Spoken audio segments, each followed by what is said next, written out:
Hello guys, this is Stephen Gray here, Anglo Celtic metal detecting, and this video is just an essential guide, tips and tricks for the Makro Multi Kruzer.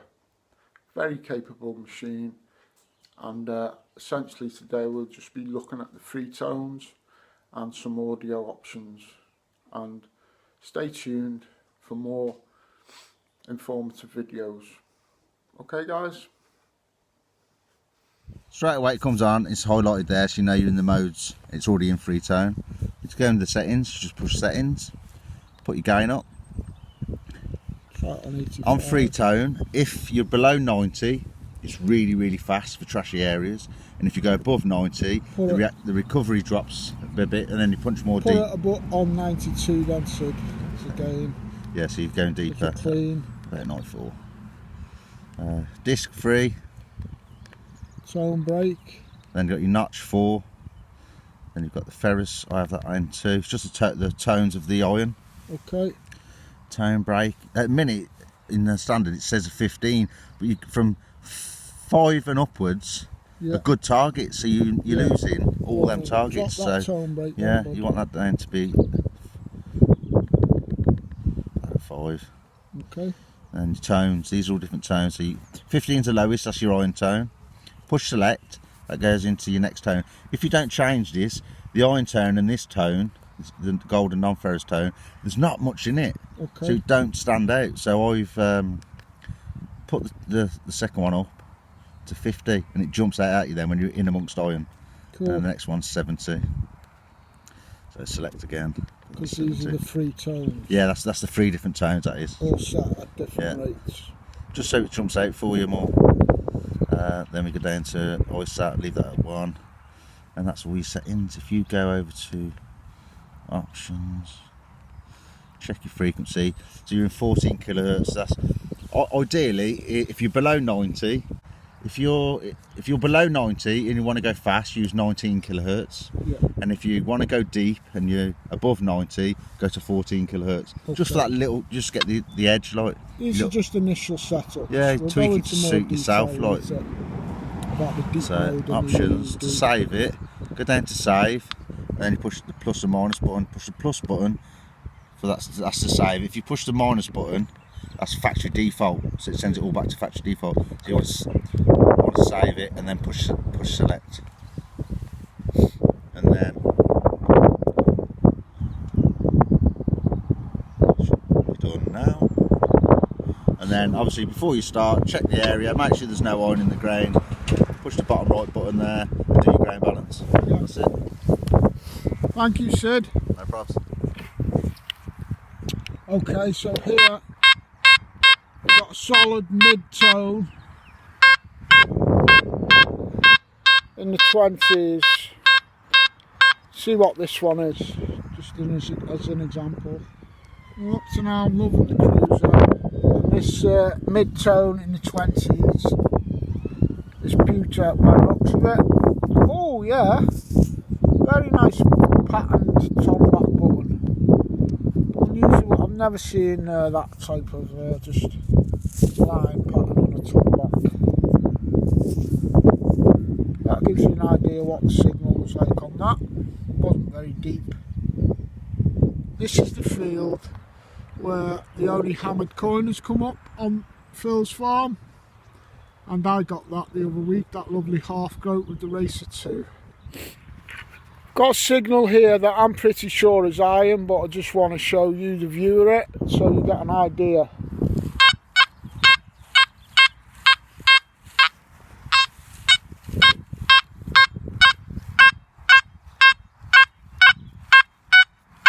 $69, $19, $30, $54. When the numbers are jumping right the way through the spectrum, not just like 50s into 60s or something similar, when they're going right through the spectrum, I always suspect iron. I'm not even going to dig that one. Much more of a grunt, but they're basically the two telltale signs of signals that probably aren't worth digging. Certainly not that one. Okay, I've got a signal here that's jumping a bit.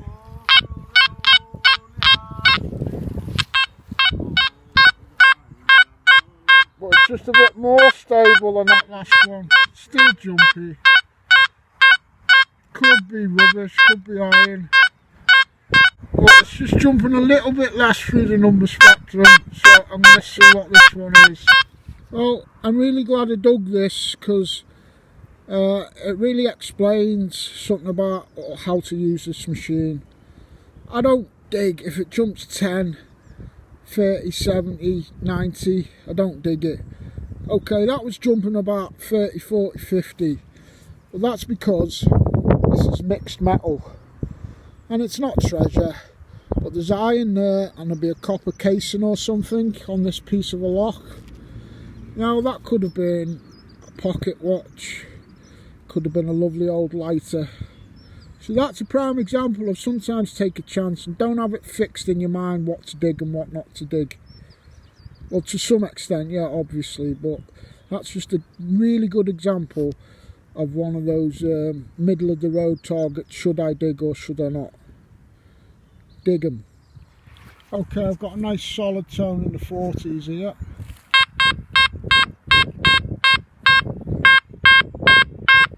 And I never use pinpointer. That's enough for me. I know exactly where to dig with that. It's a big piece of lead. The lead, depending on how big it is coming in at about 15. That's 40 odd.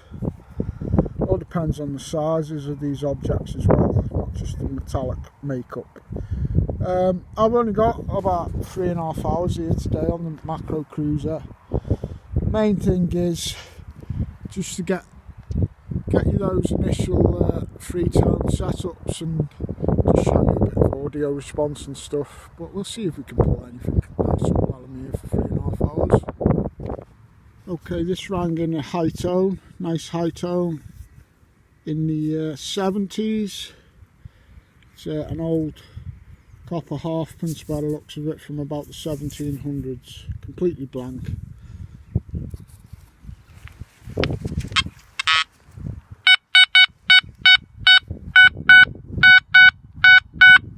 Nice high tone, mid 70s. Very small child's thimble. Show you the audio. Quite tight on that small thimble.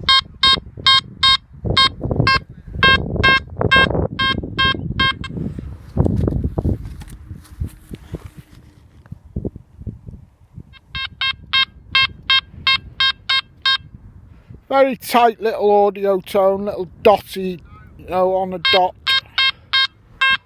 Nice, solid 50s.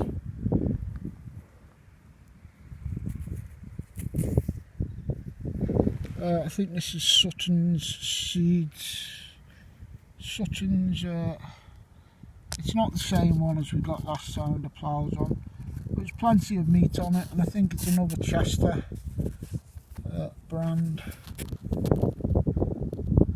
There you go.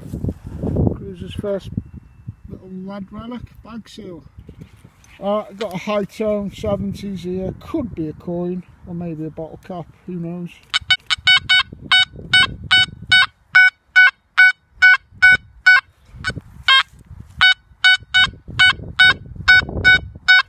Have a go at that one, innit?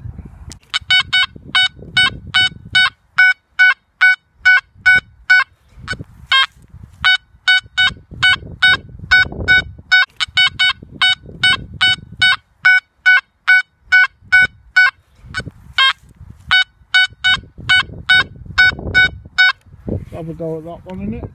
Turned out to be, it's a deep target, look, it was 8 inches this one, probably a penny. Oh no, well, you can see why I just initially did think it was a coin. Actually, something or other. It's round. Maybe off a lock or something. See if there's anything. It is a foot down, it's one link of an iron chain. Yeah, it's a solid signal, but it's slightly scratchy audio, and this is another way to tell iron.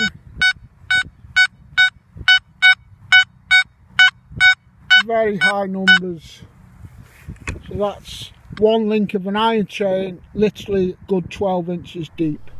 Okay guys, about 25 foot in front of that tree, last week I found hammered with my Racer 2. We've only got 3 hours today with the Kruzer, but just here we've worked out pretty much exactly the same hammered for Sid. We think this might be an old footpath now, going onto that hill in the distance. That was where mine was, wasn't it? Yeah. Yours was in line with that tree. Yeah, and maybe it lines up with the corner of the field. Anyway guys, put that on the ground for us, Sid, and just run the Kruzer over it, please. We're going to get some audio responses and target ID numbers. 45, solid. Crisp audio, isn't it? It likes that hammy, and it's sticking in the mid-40s. Well, 14 inches. There's your scratchy. That's your scratchy signals you're listening for. That's what you should dig if you want a deep hammered. Worst, you know, that's the worst getting, like your scratchy signal. But anything that's like, normally a hammer's coming in at 6 to 10 inches. Yeah. But when you're fairly close, within 6 inches, it's solid mid-40s, and it's a great audio. Banging. Cheers, Sid. Well, from the excitement of Sid's hammy to what I think might be the Kruzer's first bit of silver for me. Unfortunately, it's only scrap, but it's certainly got that silver look about it. Fairly old silver. There's no weight to it because it's only really thin. Would have been part of a decoration off, who knows, walking stick or anything really. But anyway, it's a start. Like I say, I've only got 3.5 hours here today to do this initial Kruzer field test. Just a few tips and tricks up with the audio and those free tone settings. Unfortunately, I've got to go to work in an hour and load some trucks.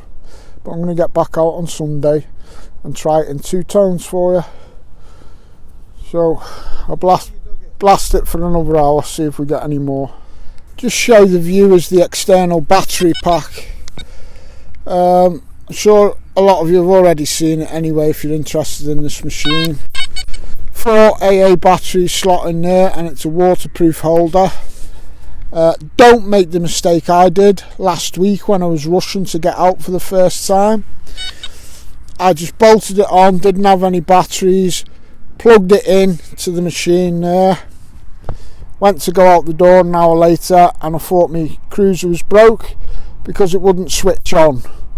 Well, what it was doing, this battery pack overrides the machine's internal battery, so it was basically just picking up an empty external battery pack and wouldn't switch on. So that was my first attempt at getting out with the Kruzer. So just don't make the same mistake.